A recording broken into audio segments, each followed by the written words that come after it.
Hello साथियों, welcome to Gurukul exam. चलिए साथियों, आज दोस्तों सेकंड पेपर में जो प्रश्न पूछे गए थे उन प्रश्नों को आप सभी के लिए लेकर आए, तो प्लीज़ आज की वीडियो को आप शुरू से लास्ट तक देखना, ठीक है। सबसे पहले वीडियो को एक बार मित्र सभी छात्र लाइक कर दीजिए, और चैनल पर पहली बार आए तो नीचे एक सब्सक्राइब का बटन मिलेगा, उसको दबाकर हमारे चैनल को सभी छात्र सब्सक्राइब कर लें ताकि डेली वीडियो का आपको नोटिफिकेशन सबसे पहले मिलता रहे। चलिए, आज पहले प्रश्न में पूछा गया था, जो बालक स्कूल के जीवन के माध्यम में अपनी आयु स्तर की कक्षा से एक नीचे की कक्षा का कार्य करने में असमर्थ होता है, उसको क्या कहा जाता है। तो चार ऑप्शन थे। पहला ऑप्शन था पिछड़ा बालक, दूसरा ऑप्शन था मानसिक रूप से मंद बालक, तीसरा ऑप्शन था समयात्मक बालक, चौथा ऑप्शन था मादक द्रव्य का सेवन करने वाला बालक। तो जब साथियों जो बालक स्कूल के जीवन में माध्यम में अपनी आयु स्तर की कक्षा से एक नीचे की कक्षा में कार्य करता है, तो उसको हम मानसिक रूप से मंद बालक कहते हैं। क्या कहते हैं साथियों?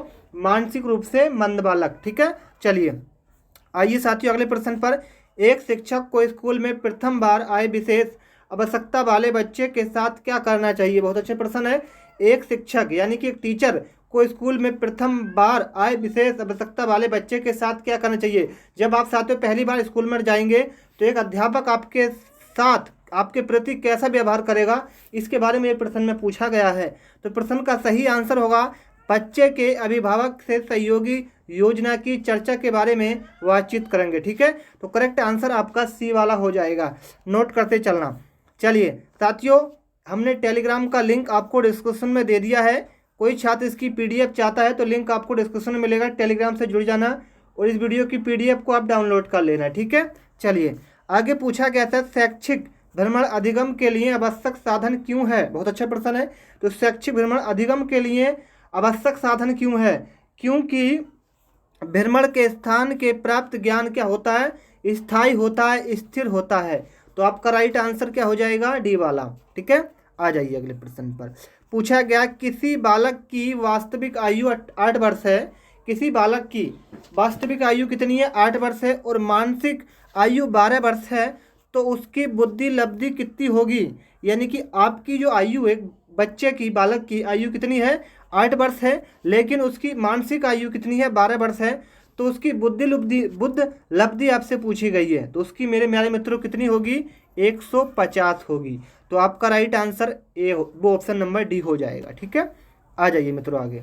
अब आगे आपसे पूछा गया, प्राथमिक कक्षाओं में, ठीक है, प्राथमिक कक्षाओं में विषय वस्तु की निरसत्ता दूर करने के लिए शिक्षक को उपयुक्त शिक्षण नीति का प्रयोग करना चाहिए, क्योंकि वह, बहुत अच्छे प्रश्न है। तो प्रश्न नंबर जो आपका 5 है, इस प्रश्न का राइट आंसर होगा खेल और मनोरंजन नीति। क्या साथियों? खेल और मनोरंजन नीति। तो आपका right answer option number C हो जाएगा प्यारे मित्रों, ठीक है। आगे पूछा गया था, क्रियात्मक अनुसाधन का प्रमुख कार्य आपसे पूछा गया था।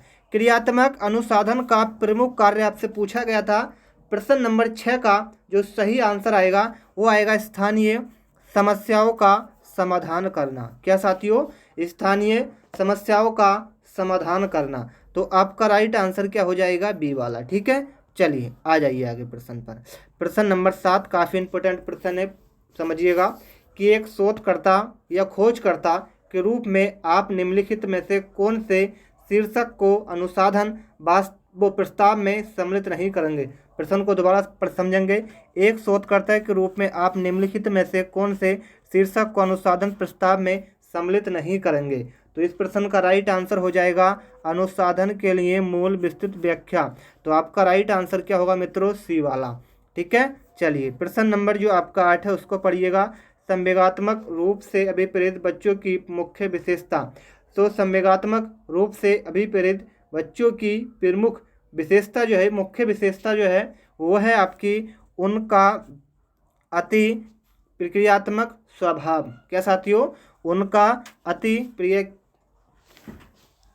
प्रक्रियात्मक स्वभाव। तो राइट आंसर आपका ए हो जाएगा, ठीक है।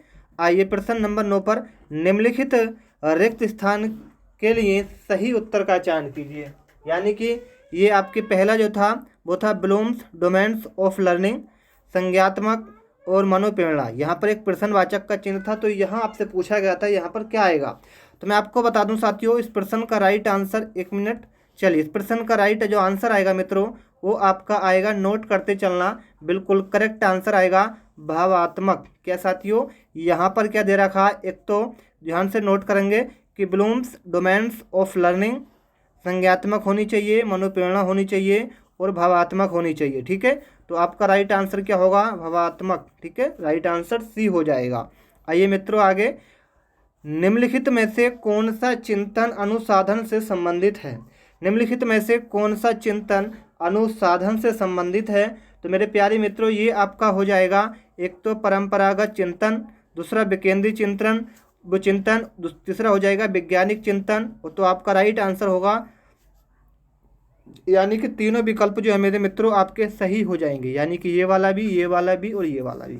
तो करेक्ट आंसर आपका डी हो जाएगा। ठीक है, आइए मित्रों आगे, पूछा गया तर्क जिज्ञासा तथा निरीक्षण शक्ति का विकास होता है।